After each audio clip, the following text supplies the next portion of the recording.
मेरे प्यारे विद्यार्थियों, मैं दीपक कुमार आप सभी का एग्जाम बिल्डर्स एकेडमी पर स्वागत करता हूं। मेरे प्यारे विद्यार्थियों, YouTube के इस ऑनलाइन प्लेटफॉर्म पर हम आपके लिए कंपटीशन एग्जाम एसएससी का हो, एचएसएससी का हो, पुलिस का हो, बैंकिंग का हो या डिफेंस का हो, कोई भी एग्जाम हो, उसके लिए हम सभी क्लासेस आपके लिए शुरू करने जा रहे हैं। मैं जो आपके लिए क्लासेस लेकर के आऊंगा वो क्लासेस आपके लिए होंगी जनरल अवेयरनेस की, यानी कि जीके की। मेरे प्यारे विद्यार्थियों, जो जीएस का जो पोर्शन है ना, वो एक ऐसा विषय है जो आप किसी भी ग्रुप की तैयारी करो, चाहे आप बी ग्रुप की तैयारी करो, सी की तैयारी करो या डी ग्रुप की तैयारी करो, वो उसके सिलेबस का एक मुख्य हिस्सा है।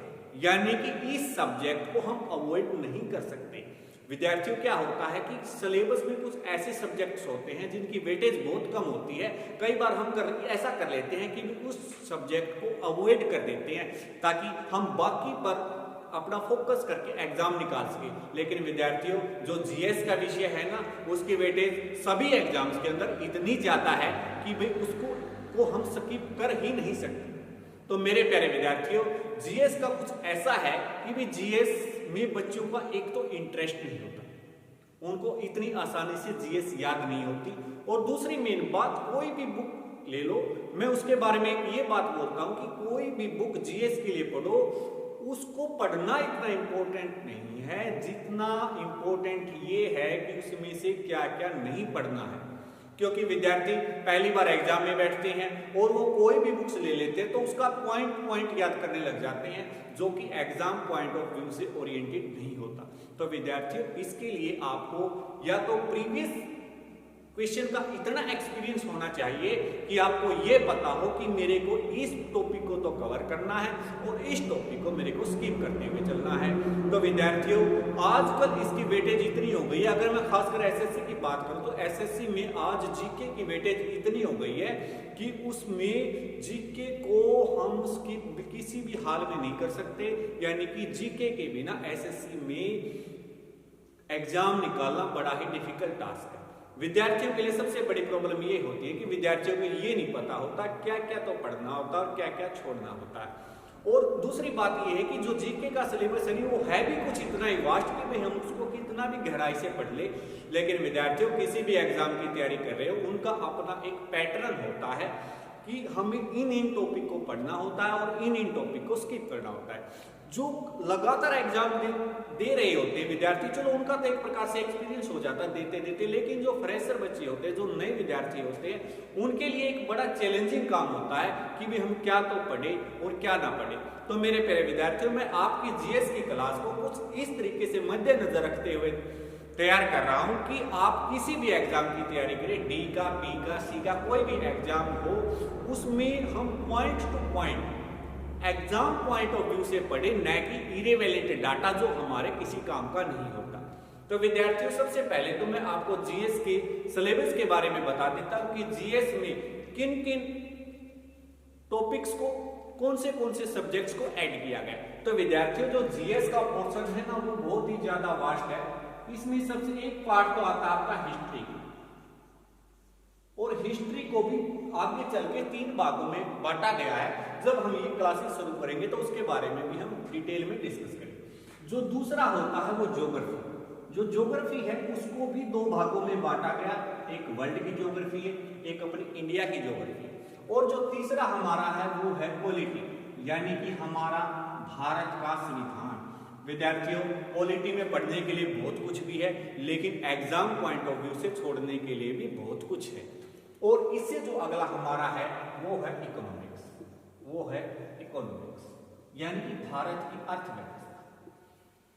स्पेशली बैंकिंग में इससे रिलेटेड ज्यादा क्वेश्चन पूछे जाते हैं, बाकी क्वेश्चन तो हर एग्जाम में पूछे जाते हैं। एक आती है हमारी साइंस, कुछ इस साइंस को जीके के अंदर इंक्लूड करके चलते हैं और कुछ साइंस को अलग से भी पढ़ाते हैं, लेकिन ओवरऑल जो साइंस है वो जीके के अंदर इंक्लूड होती है। और साइंस को भी फिर 3 भागों में बांटा गया। साइंस में एक तो hमारी फिजिक्स है, फिर हमारी केमिस्ट्री है, और फिर हमारी क्या है, बायो। फिर अगले जो है हमारी बायो। इनमें कौन से टॉपिक की कितनी वेटेज होती है, यानी कि किसी में तो साइंस की ज्यादा वेटेज होती है, किसी में इन सब्जेक्टों की ज्यादा वेटेज होती है। ये डिपेंड करता है हमारे एग्जाम के अलग अलग एग्जाम के पैटर्न पर।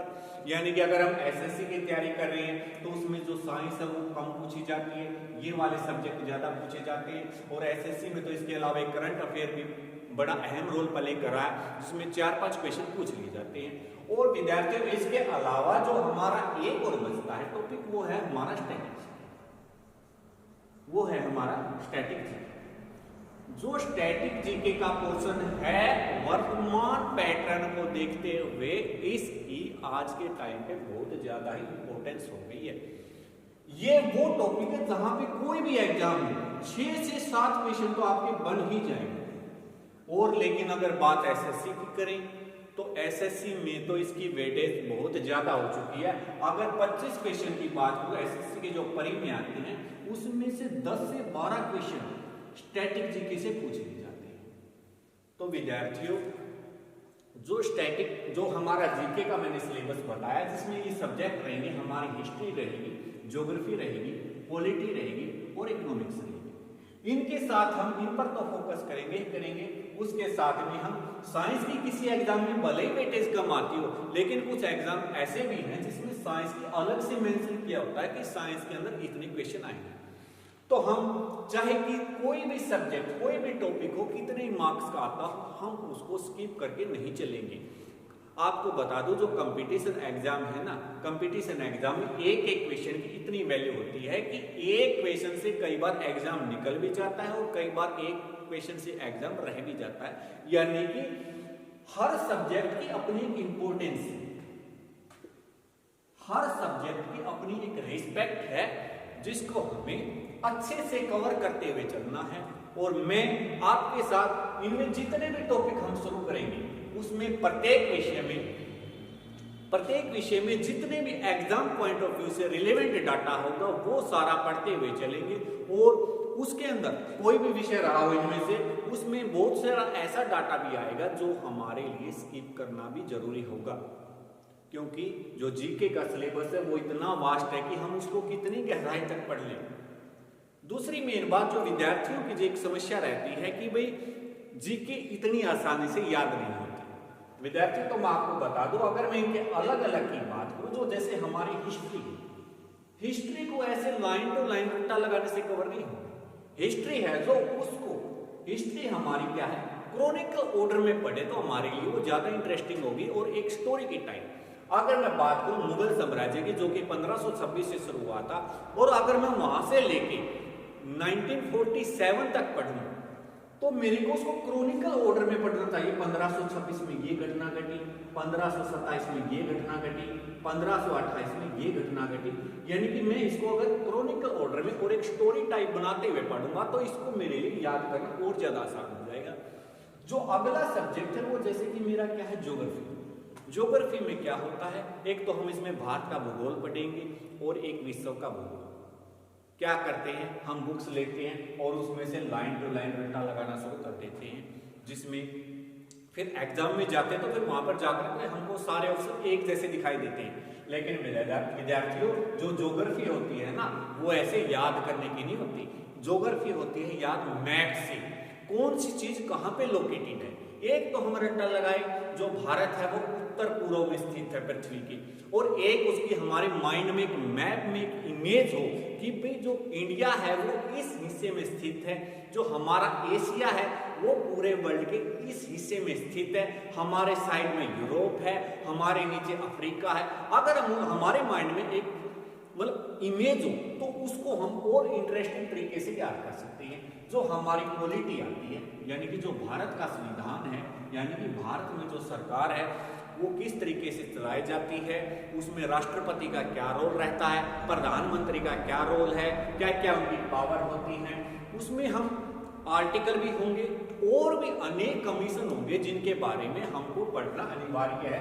अगर पॉलिटी को भी, पूरी पॉलिटी को अगर आर्टिकल नंबर 1 से लेके लास्ट तक पढ़ा जाए, यानी कि उसी प्रकार से जैसे मैं हिस्ट्री की बात कर रहा हूँ, इसके बाद ये, इसके बाद ये, इसके बाद ये, तो हमारे लिए बहुत ज़्यादा ये ईजी हो जाती है। लेकिन बुक्स वगैरह में क्या होता है कि कुछ चीज़ें यहाँ पे मेंशन की हुई है, आर्टिकल नंबर 40 यहाँ पे है, 10 पेज के बाद आर्टिकल नंबर 41 वहाँ पे है, जबकि एग्जाम पॉइंट ऑफ व्यू से हमको सारे आर्टिकल वगैरह या संविधान संशोधन वगैरह भी नहीं याद करने होते। हम प्रीवियस के पैटर्न को देखेंगे और उसके हिसाब से हमें क्या पढ़ना चाहिए और क्या छोड़ना चाहिए, उस हिसाब को देखते हुए हम पढ़ेंगे। जो इकोनॉमिक्स है, इकोनॉमिक्स में भी बहुत सारी ऐसी टर्म होती है, जीडीपी है, जीएनपी है, जो हमारी 5 ईयर प्लानिंग है, जो हमारी नवरत्न कंपनियां, महारत्न कंपनियां, ऐसे बहुत सारे टॉपिक हैं जो हमारे भारत की अर्थव्यवस्था के बारे में बताते हैं। और इसके बाद जो हमारा आता है साइंस। विद्यार्थियों, जो साइंस है ना, वो एक रट्टा लगाने का नहीं है। जैसे मैं अगर फिजिक्स की बात करूँ ना, ये जो साइंस है इसको हम अपनी प्रैक्टिकली रिलेट कर सकते हैं कि भी हमारे आसपास की जो चीजें घटित हो रही है ना, वो सारी साइंस से रिलेटेड है। तो साइंस को भी हम एज ए अपनी जो लाइफ के परफेक्ट एग्जाम्पल है उनको लेते हुए समझते हुए चले। और विद्यार्थियों, जो हमारा लास्ट में बचता है वो है हमारा स्टैटिक जीके का। स्टैटिक जीके के इसके नाम से क्लियर है कि यानी कि जो डाटा कभी भी चेंज नहीं होता।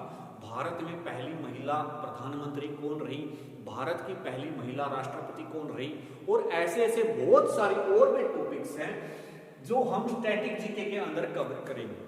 तो विद्यार्थियों, मेरे ख्याल से आपको जो जीके का सिलेबस है कि भी क्या क्या हमको पढ़ना है, कौन कौन से इसके अंदर विषय शामिल होंगे, वो आपको समझ में आ गया होगा।